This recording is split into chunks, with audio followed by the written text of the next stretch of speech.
What's up everybody, and welcome back to my WWE 12 universe, and welcome to the Raw Super Show. Fatal Four Way is this Sunday, and going through the match card you can see we've got quite a show for you. But what we're going to do is simulate Santino Marella versus Husky Harris. Husky Harris picks up the win in that one. But what we're going to do, Alberto Del Rio versus Triple H, will play that one. We'll also play Bret Hart versus Alex Riley, and we'll also have the match of Goldust versus Colt Cabana. But what we'll do, we will change that so it's Booker T versus Colt Cabana. Can Booker T avenge Goldust? His tag team partners lost against Colt Cabana last week, and those three matches will be your Raw Super Show. But let's, without further ado, get straight into the action. Turn entrances off as per usual and have Triple H versus Alberto Del Rio. And what's led up to this one, 2 weeks ago, Alberto Del Rio interfered in Triple H's match against Cody Rhodes. After Cody Rhodes and Triple H had lost to the Second 16th in a tag team match, those two had a disagreement. Cody Rhodes walks out on Triple H. Then Triple H and Cody Rhodes square off. Alberto Del Rio comes out after the match where Triple H defeats Cody Rhodes. Alberto Del Rio comes out again, tosses Cody Rhodes from the ring, and he's seen celebrating with Triple H, and you're thinking, what in the blue hell is going on here? And then last week, even though we didn't feature it on Monday Night Raw, Triple H and Alberto Del Rio took on Cody Rhodes in a handicap 2-on-1 tag team rules match, with Triple H defeating Cody Rhodes.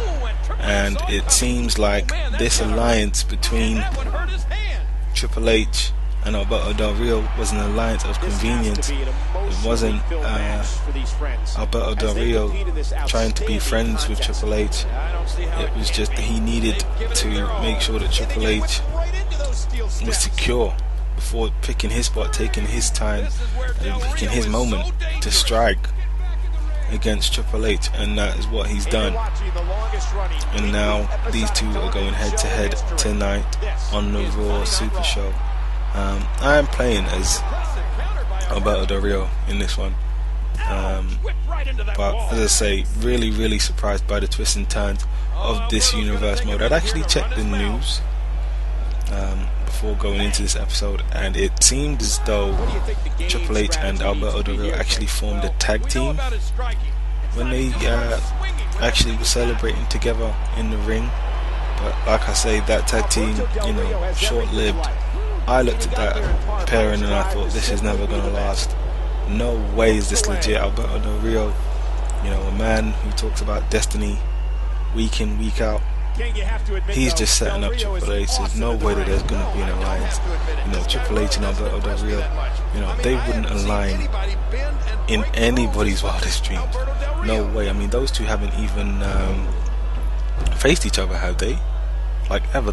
They haven't had a match.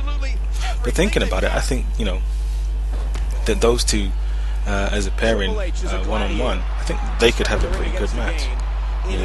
Triple H is a very good technical wrestler, good brawler.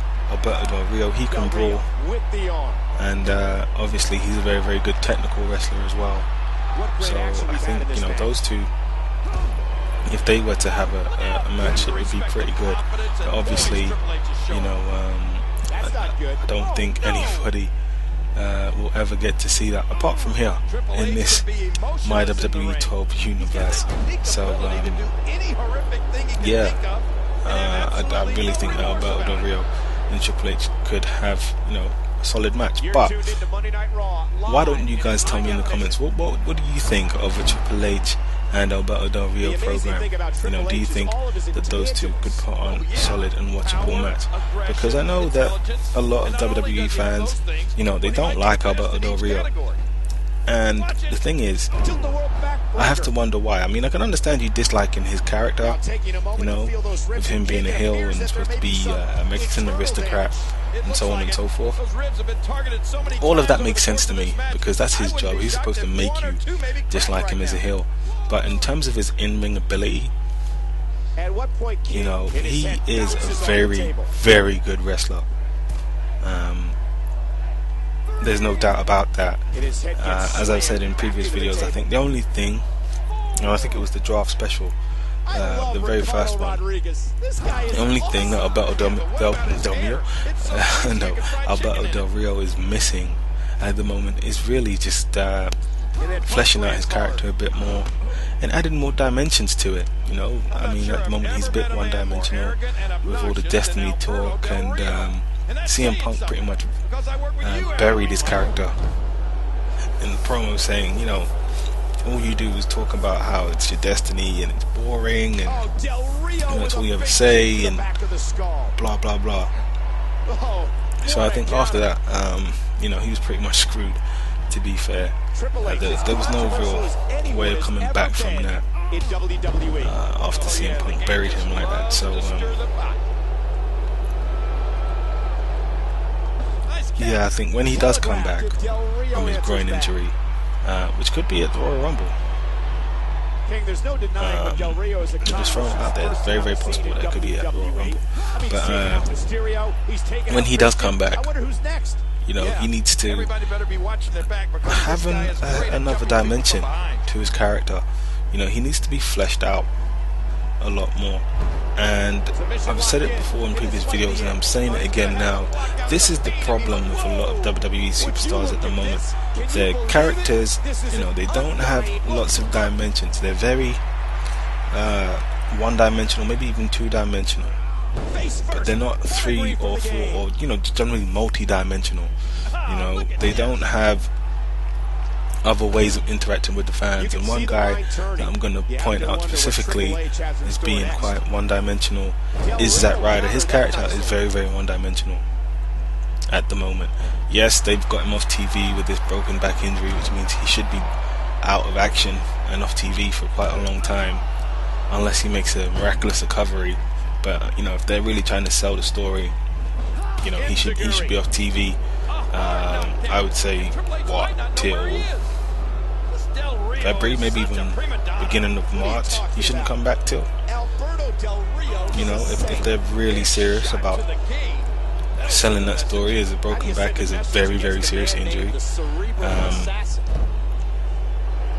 You know, but his character, like I say, when he was chasing and trying to become the United States champion, his character was much more interesting. But even then, his character was limited and it was boring, to be perfectly fair. So, you know, he's this, I suppose he's supposed to be a Guido type, you know, and okay, big, what else is there about you? You know, he wants to go and be with Eve. You know, he asks Eve out, and you know, those two magically get together without any struggle. But you know, him getting together with Eve was a bit too simple for me. And against Kane, you know, I'm not saying that his character is a badass, not at all. But the mere fact that he made it to the level where he's the United States champion, right? I know that they want to put over Kane with the supernatural gimmick, so on and so forth, right? But he should at least try and stand up for himself rather than run away. He shouldn't have to have John Cena come out and save him. You know, he should at least try and fight before John Cena has to come out and save him. You know, I just think, like I say, it's not just Zack Ryder. So before the Zack Ryder fans come back to me and they say, oh, you know, why are you hating on Zack Ryder? Zack Ryder's really, really cool. He's one of the best characters in the WWE right now. I agree with you. Right? I agree with you. I'm not saying he isn't. I really, really enjoyed his character while he was chasing the United States Championship. It's just after he won it, you know, there wasn't really much to him. There wasn't much of anything else. when it came to his character, and that's what he needed. He needed something else, you know. So maybe it's the writer's fault, maybe it's his fault, and I would probably say, you know what, it probably is his fault. But he needed something more after winning the title, you know. After that, like I say, his character, you know, it went flat. There was nothing about it, and you know, that's what happens. But there you see Triple H defeat Alberto Del Rio to remain strong going into Fatal Four Way this Sunday. Could be a crucial victory heading into Fatal Four Way, and then you see Triple H celebrating after this one. But what we're gonna do, keep the action coming thick and fast. We're gonna go into the match between Bret Hart and Alex Riley, and to be fair, I'm a little bit torn, because, you know, I say all the time that this game is all about momentum. Entrance is off as per usual. I was thinking about potentially playing as Alex Riley again, not even again, but just playing as Alex Riley, because, you know, he needs momentum to even things out, because obviously Bret Hart beat him, he's got a ton of momentum now. And there is Tully Blanchard with his ticket to the Raw SuperShow. He's in the front row, he's going to watch this one, and he'll be very, very interested in the outcome. But I'm going to play as Bret the Hitman Hart in this one, and this one should be easier to win without Tully Blanchard constantly on the apron, distracting the referee, especially when I've already won the match with Alex Riley tapping out. That was so annoying. And I missed that double axe handle there as well. But yeah, I was really considering playing as Alex Riley in this one, as I think, you know, yes, he made an impressive return, and that probably gave me a little bit of momentum, but, you know, he probably should have had something going into Fatal Four Way, you know, in terms of momentum, in terms of a win. But you know, playing as the Hitman in this one, and I really do like that Bret Hart. I think that Bret Hart is really well done. You know, as I say, some of the stuff, some of the cores, some of the logos, some of the rings, you know, on community creations, just amazing stuff. And the guys who created, my hat's off to you. You know, the only character that I've created myself is Brad Thomas, nowhere near as good quality wise as some of the stuff that you guys have put out. And you guys have added, you know, so much to my universe mode by giving me these additional characters. So I suppose what I'm really trying to say, without getting too mushy about it, is thank you for your hard work. But, you know, going back to this one, going to work the leg of Alex Riley, you know, that way when I do go for the sharpshooter, you know, it's going to be that much more effective. You know, because I think that's the other thing as well. You know, even though with Natalia it's a lot easier to get submissions with the sharpshooter, you know, I really do need to work on his leg, wear it down before going for the sharpshooter. But I'm gonna take a little break. I'm gonna let you guys watch this one. I'm gonna go and get a nice drink of Pepsi Max, and I'll be back in a little while. Intercepted. The kick connects.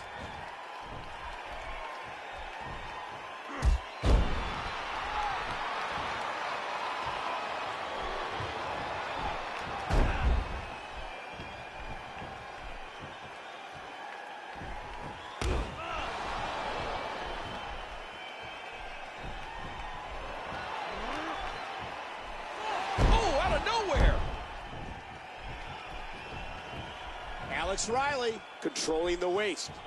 Telegraph. The superstar capitalizes.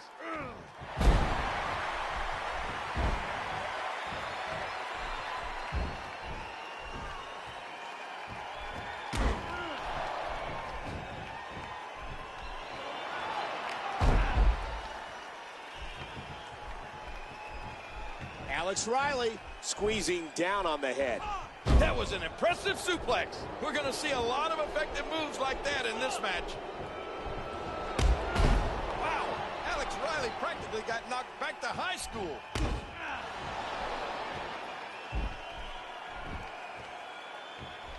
And he does it one more time. Uh-oh, this is bad.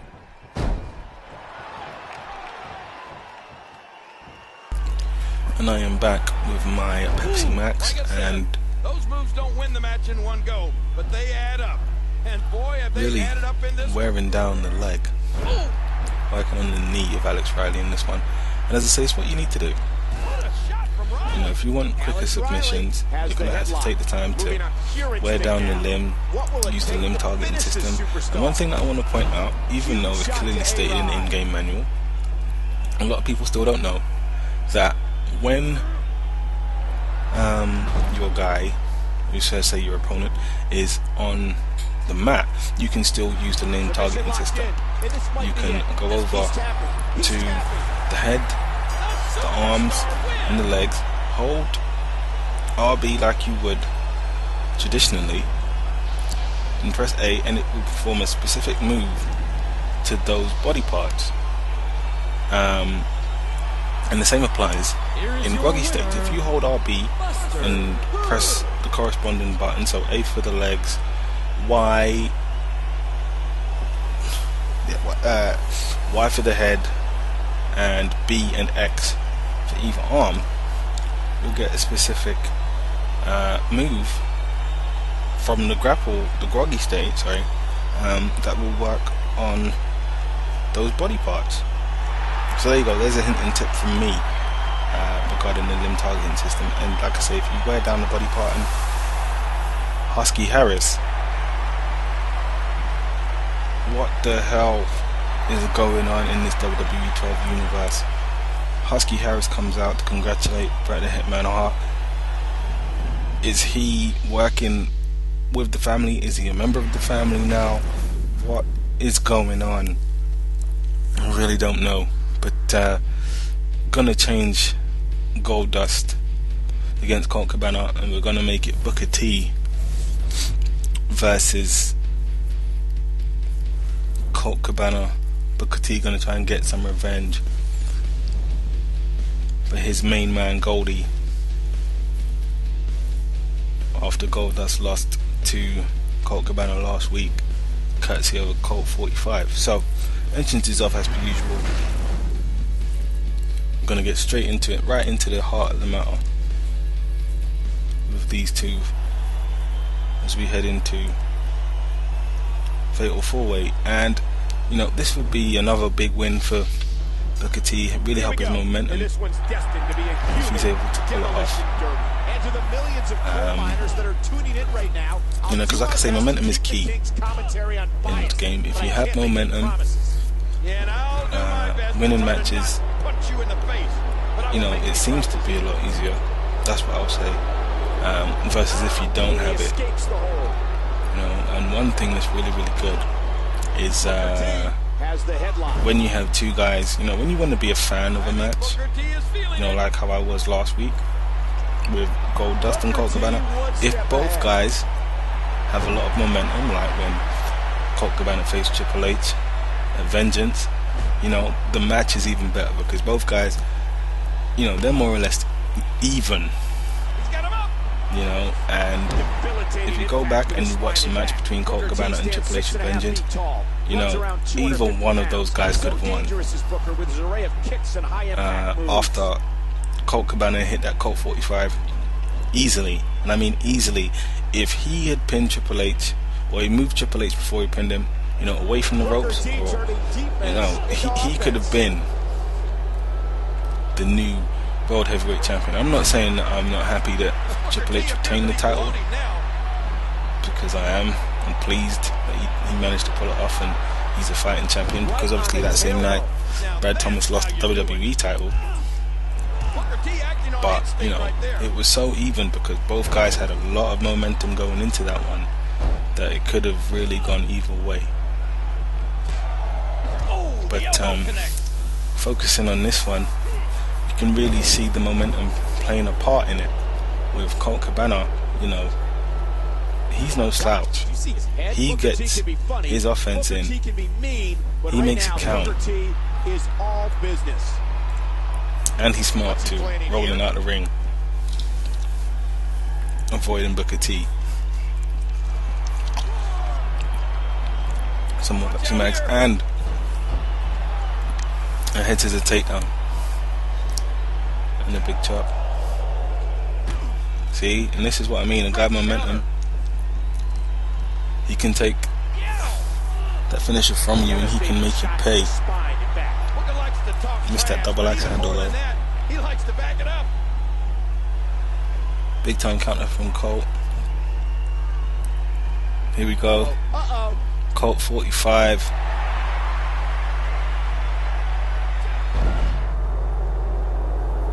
But he doesn't go for the pin. Why he doesn't go for the pin, I don't know. Very reminiscent of when Goldust faced him. Why he didn't go for the pin? If he went for the pin, what should Booker T's strategy be here, King? You know, I think he would have won. I think he probably could have beat Booker T, but he didn't go for the pin. He wanted to inflict more damage, wanted to inflict more punishment, you know, and maybe it'll be costly. But if somebody knows why the AI does that, sometimes, you know, instead of going for the pin after hitting a finisher, they want to go and put on a submission move. Because I noticed that The Miz did it with Booker T as well, instead of going for the pin after his second skull crushing finale of that match. Let me know, leave that in the comments. Why does the AI do that? Because like I say, if Colt Cabana had gone for the pin, maybe this match would be over already. Big move coming. And there's the arm ringer and the leg drop to the arm. I do like that move. It's old school. Don't see that much in the WWE anymore in real life. And there's a big kick to the spine. Sucker kick it's called. And there's a big elbow drop as well. Irish whip to the outside. Colt Cabana hangs on. Not for long. T takes him down. Double axe handle off the apron. Throws him into the barricade. Headbutt. Colt Cabana counters though. Big elbow from Booker T. Two of them.